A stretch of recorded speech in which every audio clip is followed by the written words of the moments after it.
Hello my friends and welcome to Dear Gameloft series part... I don't even know. Is it part 5? Oh my god, blue chest! I was looking for you all day today. And you're just sitting here in my plaza. That's beautiful. So, in this video we're going to take a look at 15 more features that are requested by our community. Features or bug fixes. We have 4 more parts, if I'm not mistaken, of it already. Lots and lots and lots of stuff. If you want to add your suggestion to the list... you can do it on our Discord server, the link in the description. The channel is called Dear Gameloft. And before you post your suggestion, please make sure that nobody else posted it before you. And if you like the suggestions other people suggest, feel free to upvote them as well. So in today's video, 15 more. Subscribe, and let's do this. Number 1, DreamSnaps suggestion. Currently, we have an option to skip voting up to 10 times. It would be great if we also had a vote for both option up to 10 times when both dream snaps are good. Now, I thought about it for a while, and at first I was like, this is gonna create all sorts of problems. But then, what if we combine them? What if we do a skip? Because right now, we don't know how the skip works. Skip could either vote against both submissions, or it can just skip the vote entirely, so none of the submissions get penalized, it gets skipped. We don't know how this works. But if we could do a skip, and then after you click skip, you get to choose either vote against both or vote for both. This way, we could actually have the same amount of skips, 10, but each skip we get to decide whether we skipping because we like both equally and they both deserve a vote, or whether we're skipping because we feel like neither of the shots are on theme and deserve a vote. So I think this is a great idea, and let's hope Gameloft will implement it. Next, bigger room sizes in player houses or no load time between rooms. Basically, just like we have in Cinderella's castle. I completely agree. I would love to be able to have bigger rooms and more complex shapes of the rooms inside buildings. Right now, it's honestly a little bit sad having all these doors and then you have to go through the door and there's loading animation. Even though the animation is not that long, but still, it doesn't beat the feeling of just entering through the door into the next room, being able to rearrange the walls and the rooms. It would be just so cool. Cinderella's castle is kind of like this. We have multiple rooms that we can walk into through the door, so it can definitely work. Time bending. Being able to bend in all DLC maps is very silly that you cannot do that. I agree. I think when Storybook Vale came out, a lot of people were upset you cannot time bend in there. But then if you think about it, what would you even get? You would still get the same resources, and there is plenty of places in the regular valley and Eternity Isle to time bend without running out. So you literally can just time bend in all the biomes in regular valley, then go to Eternity Isle, time bend in all the biomes there, and then you can come back to main valley. It would already be ready to do some more time bending. Now, I get why people are requesting it, and I totally agree. I don't get the limitation. I don't think there should be a limitation. Sometimes I just want to be in Wish Blossom Range. I just love the aesthetic. I just made a new area, and I don't want to go somewhere else. So I want to be able to time bend there. Totally reasonable. Come on, Gameloft. That's a great idea. Villager Sparks. In the Wish Blossom Range, once you pet, feed, and brush your horse, the horse's abilities are more useful for 20 minutes. That is true. Something like this, but for villagers, would be an amazing feature. It would increase the duplication rate and the number of duplicates, depending on the number of villagers and the levels. This would also be activated by having their daily conversations and giving them their 3 favorite gifts of the day. Once completed, you can hang out with the villager, and the 20 minutes you hang out with them, that's when the Sparks is active. I think it's a great feature. Right now, it feels like giving them their favorite gifts and talking to them don't really do much. Like, it doesn't increase their productivity or anything, which it should. The only problem is that right now, the game, I think Gameloft didn't plan ahead. When we had like 20 characters, this wasn't an issue, but nowadays we have so many villagers that the bonus that we get from these villagers, if you make every single person of the same profession you're literally going to be dropping a stack of item every single time that you duplicate. So, for example, you harvest 1 pumpkin, and your villager is going to drop you a stack, which is absolutely insane. 49, I think. No, wait. Did we get to 49 or did we get to 36? I forgot. I think it's 36. Okay, 36 is still a big number. It's going to be 49 next. That is already extremely OP. I cannot imagine for the bonus on top of that. So in this particular situation, I think this would be great. It would make villager interactions feel more meaningful, but I feel like they need to balance this out because right now this is way too overpowered. Unless somebody has 2 different, like a multiple different professions stacked. So for example, you have 20 of this profession, 20 of this profession, then it makes sense. I almost feel like there should be a limit how many people we should be able to assign to the same profession. If that would be the case, then giving a bonus like this would actually work much better. Mac, in-game redemption code slot. So apparently, and I just learned this recently, and I thought it was only for Apple Arcade players, but apparently it's for Mac users as well. If you go to help, you do not have redemption code, and it has something to do with Apple's platform policies. You cannot offer redemption codes to your players through the games on Apple platforms. That is the most ridiculous thing I've ever seen. Apple, fix this stupid garbage. I don't think Gameloft can do anything about it, but this is exactly the reason why I prefer Android and Windows over Apple and Mac. It's just some of their policies are absolutely ridiculous and make 0 sense. Allow us to put things on the walls we can place outside. 100% agree. We have so many wall items like this wall, we have castle walls, all kinds of walls. And it would be so cool if we could actually decorate them by placing certain wall items. I'm not talking about windows, but at least stuff like paintings, masks, different decor that we can place on the walls, we should be able to place on the walls outside. It would be absolutely beautiful. There are so many items where it would make sense, but at the very least, anything that is a wall like this should have this functionality.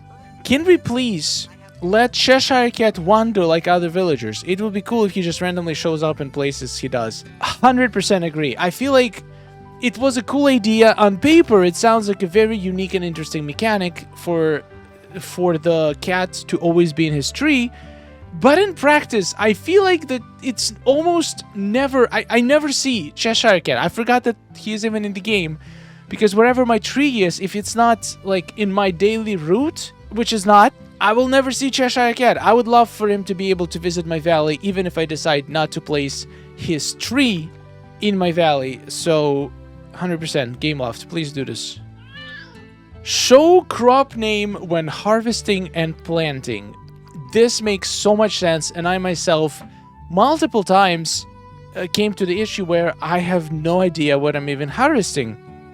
Or even better, I don't know what is planted, or what is, like, what am I even watering? All of the sprouts look the same. Now, of course, if the stuff is fully grown, you can tell the difference. But sometimes you don't remember what it's called, how the plant itself looks. So it would be so nice, and I'm trying to go to the specific place, but I keep missing. It would be so nice if we could hover over the plant when it's growing, or when it needs watering, or where it's ready to harvest, so we can actually see what it is. And yeah, that is a really good point. Right now, I have no idea what this is. I mean, I know what this is because it's very easy. This is a very easy sprout to tell what it is. But why not say harvest this? Harvest whatever this is. Some of them are obvious, but some of them are not. And once again, before they're actually fully grown, it's impossible to tell what it is. Collections menu overhaul. In the collections menu, I've experienced a lot of bugs, but also the menu should be a lot more informative. Like if you dig here, you can get pebbles. If you, or in this biome, in blue bubbles, you can get tuna. Also, cooking crafting menu, how they should show the items that you can obtain, adding to the furniture and clothing menu. So I agree about being able to see where to get certain fish. For example, it shows you the biome, but it doesn't show you which bubbles, which would be very helpful. Then the same with the resources. Like, it doesn't show you if you get it from digging or from mining. Some things are obvious, some are not so much. I think they would be very helpful for the newer players. At the very least, it should show it after the player obtains the resource. So once you unlock the resource, that means you already figured out how to get it. There is no need not to show you this information. So I get how in the beginning you want the players to discover all the resources, but once they did, they just want to be able to come into this menu and just see where they can get it from and doing which activity. Now, pebbles, pretty obvious that you need to dig for them if you've been playing for a while, but if you just started the game, this looks like something you would be able to mine. So what if players just gonna spend a bunch of time trying to mine the rocks to get pebbles and just not get any? So yeah, that would be a very nice quality of life improvement. Can we please have our stars back in the sky on PS5? My god, we just talked about it on stream. I do not understand, why do PlayStation players have no stars? Look how beautiful they are. It's such a cool staple of this game. The constellations, the stars. Even Switch players have stars. So what excuse does PlayStation have to not have stars? Plus, it sounds like they used to have them at some point, but then they took it out from PlayStation. I don't know why. It might be some crazy stupid policy on for PlayStation, just like Apple has weird policies. Maybe PlayStation doesn't allow stars for whatever reason. Honestly, I don't know. I wouldn't be surprised. But if somebody knows any like why exactly stars are not available on PlayStation, please share. But if there is a way to bring them back, we should give them back to PlayStation players. Ooh, this is a good one. I need to be able to hand or vacuum peek Witch Blossom range obstacles.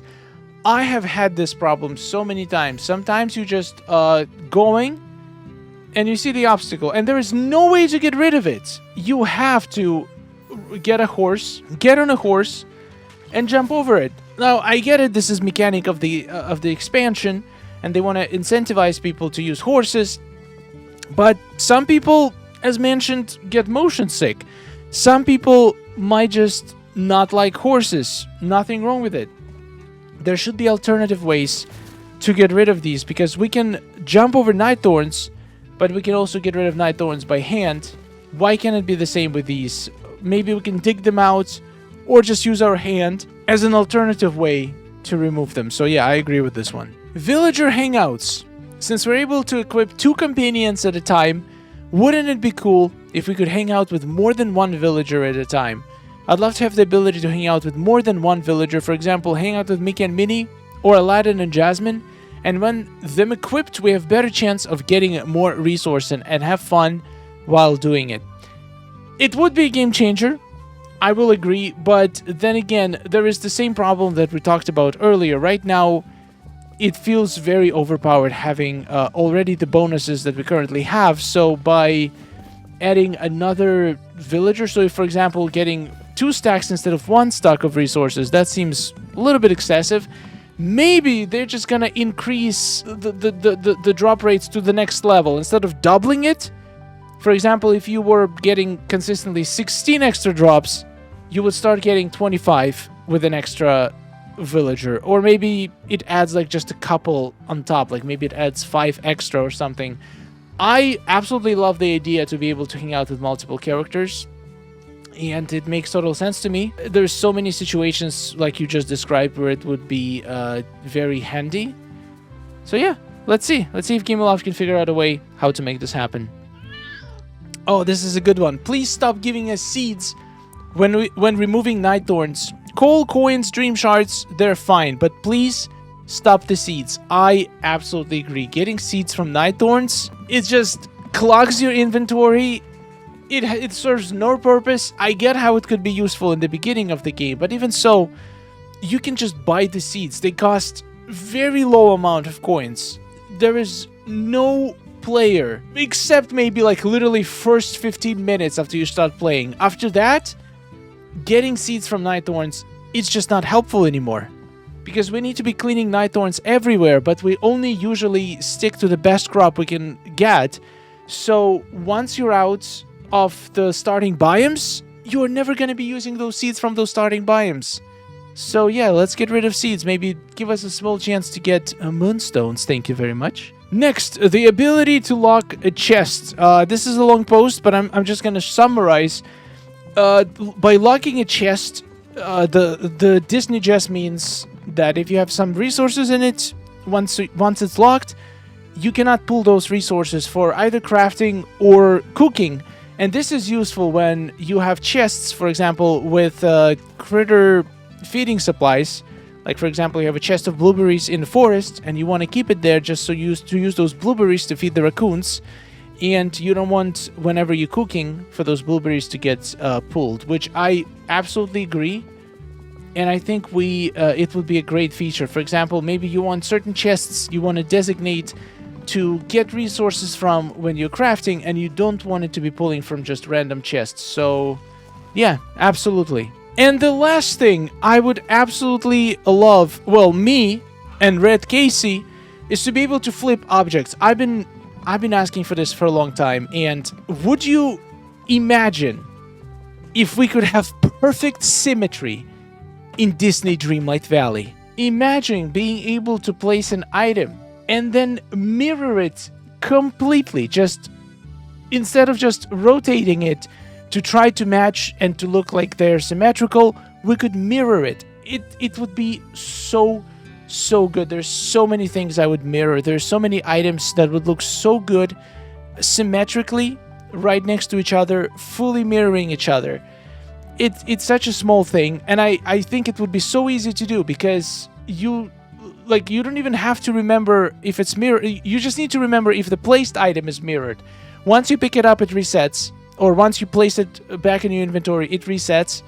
But once you place it, just remember one variable, mirrored or not.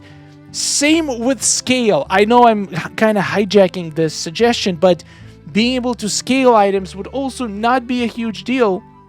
We could scale them, but then when you pick it up and put it back, it just becomes back to normal. But once you place it, you have an option to place it in any size and any orientation. So flipping it would also be an option. This would be a dream come true, and I think it's actually going to happen. Out of many features that we looked at this series, I think this one has pretty solid chance of being implemented. So we'll see. I'm calling for 2026. We're going to get flip and scale, or at least the flip for placing items on the map. That's my prediction for this year. Thank you so much for watching. Thank you so much to all of our amazing supporters. Had so much fun yesterday on the stream. First stream of 2026. And looking forward to much more to come. We're going to do the quests. There's going to be new updates in about a month. So that's going to be exciting. And yeah, lots of stuff. I cannot wait already for the next roadmap. Even though we just got this one, I'm so curious to see what DLC we're getting this year. Do you think we're going to get a full DLC? Do you think we're going to get a small DLC, or maybe an expansion of already existing DLCs? I don't know. I think Gameloft has a lot prepared for us. And hopefully that's not a lot of bugs, but a lot of cool features. I'll see you in the next one, and take care. Oh, nice day we're having, isn't it? Oh, it's wonderful. Woohoo! Amazing. Gotta tell you, it is really beautiful here. Hey, nice to see you. Oh, hello. Are you seeing this? Oh.